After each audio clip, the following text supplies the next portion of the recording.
Yo, what is going on, and welcome to another Elder Scrolls Online video. And today I have a very long PvP commentary on my hybrid Dragonknight, going over the last couple of fights that I had on my current setup, as well as the changes that I have planned for next patch. But before I get into that, I just wanted to say, just hit 300 subscribers on the channel, and I cannot say how much I appreciate your guys' support over the past year. It's been crazy to see my channel grow, and I can't even fathom that you guys enjoy watching me play. Honestly, really and truly, it's a passion of mine, and the thing that I enjoy the most is putting time into a game and watching myself improve and being able to master games and get as good as I can get. Um, I plan on continuing to improve the quality of my videos as well.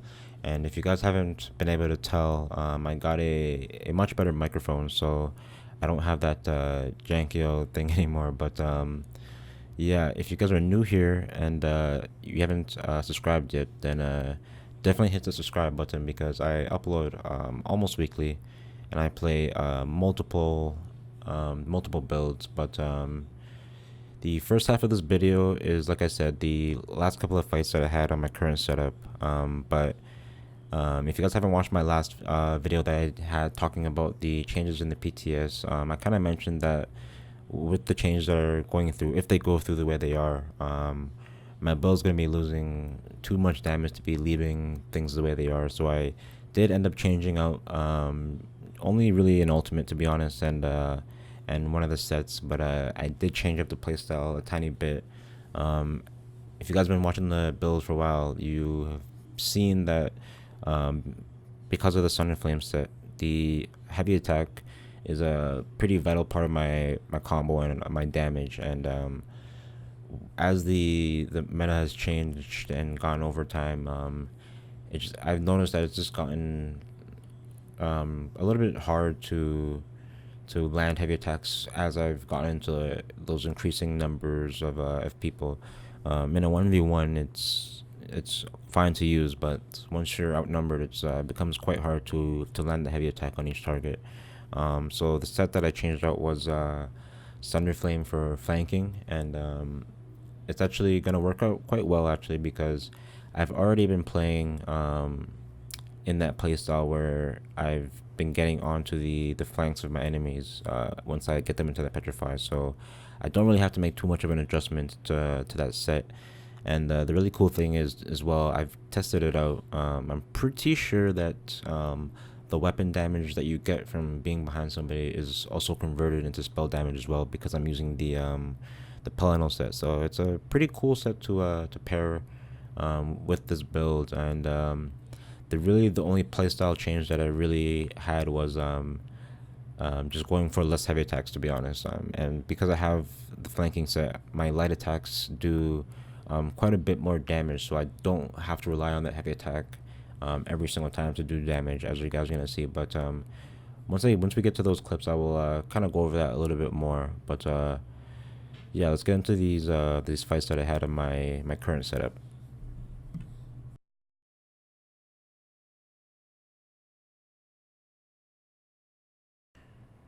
So yeah, this first fight takes place in the non-CP campaign, and I had a nice little 1v1 against a Stork running the Acuity set. Um, and with how strong that set is, honestly, I was just trying to really watch out for that and put her into a Petrify like that each time that I see it proc off, so that she can't capitalize on it and do too much damage to me. But just really trying to keep the pressure up and keeping that gap closed each time that I see her streak away. But I see her health getting lower each time that I put my combo in on her. So I see that I'm getting through. But once again, as soon as I see her acuity proc, I just put into her stun again, so she can't put any crits onto me. But she does hit me with a soul strike. But I'm able to heal through it pretty easily.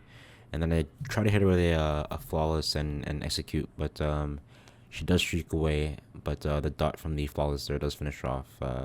Really nice 1v1, I feel like, because kind of a textbook fight against Storks. One of the things that I really like doing is just trying to keep the pressure up on them, because while their shields are down, they're less likely to attack you because they're going to be trying to reapply those shields.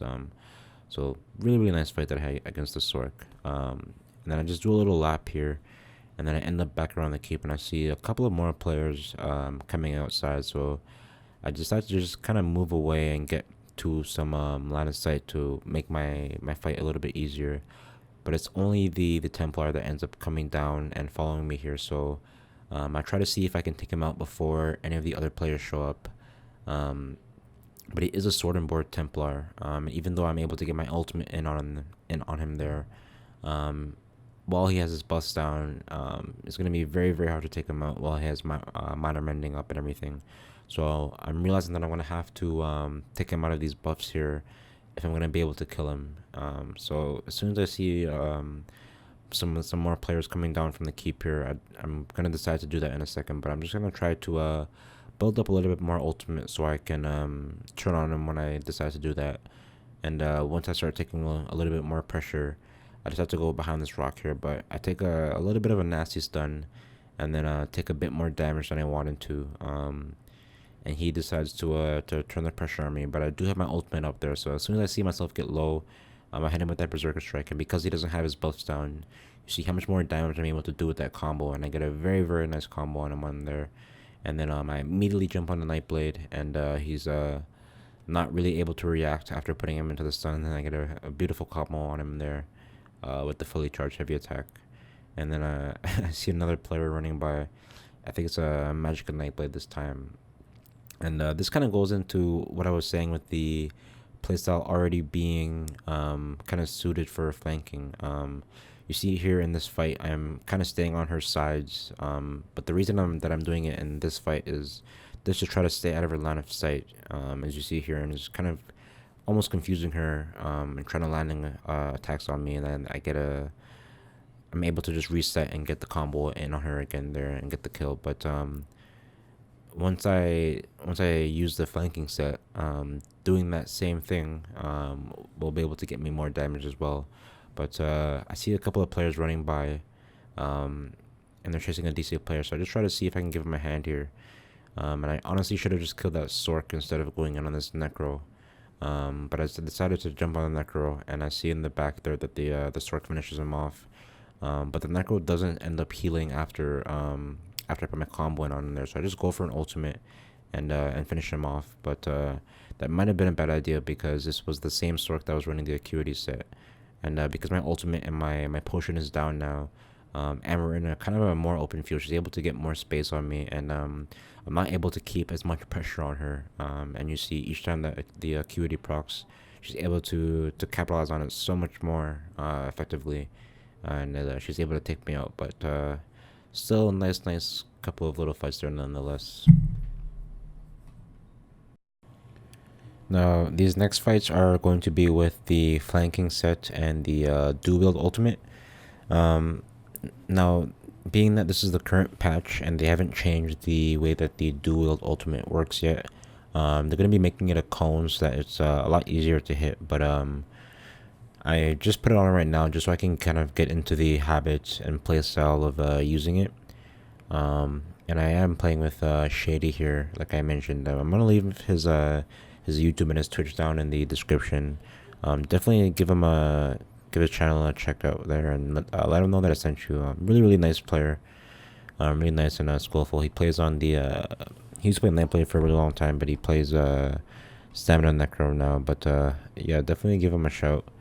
But like I mentioned in the beginning of the video, the only real difference between the playstyle with these sets and my Sunder Flame set is just the fact that because I'm not having to heavy attack as much, I'm able to throw in so many more light attack weaves, and I feel like we're able to do even more damage with it, and that's with this patch, with the way things are now. So I feel like even next patch we're going to do a lot more. But already right there you see doing a ton of damage on that guy without having to line up a heavy attack on him, and that's what I mean. He kind of already put himself behind him, behind us, or put his back to us, I mean, and we're able to take him out. And then I just move myself up to the top here and try to do some damage to this Nightblade here.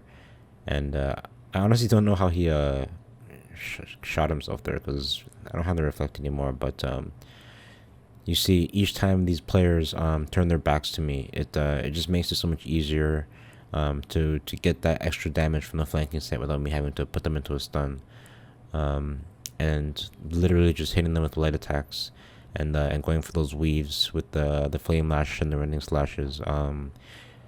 Still able to put out a lot of damage, but on the move this time.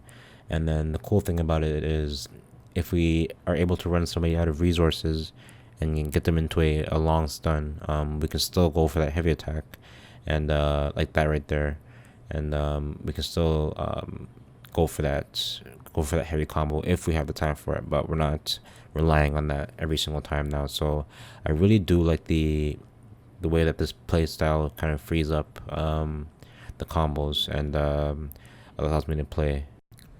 But yeah, if the proposed changes that they have on the PTS do go live, it's gonna be pretty interesting to see, because with me running this setup on live before it comes out, I'm losing quite a bit of damage, and to be honest, it feels stronger than my Sunder setup. So if all of that stuff goes live, it's gonna be pretty crazy to test out, and I'm honestly really excited.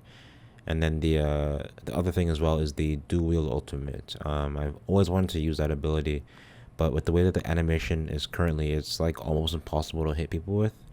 And I believe is gonna be like 13%, if I'm not mistaken, if you hit like the max amount of targets that you're getting. So it already feels strong, and if we're able to hit a group of people with that, I can't imagine how fast we're gonna be able to shred people.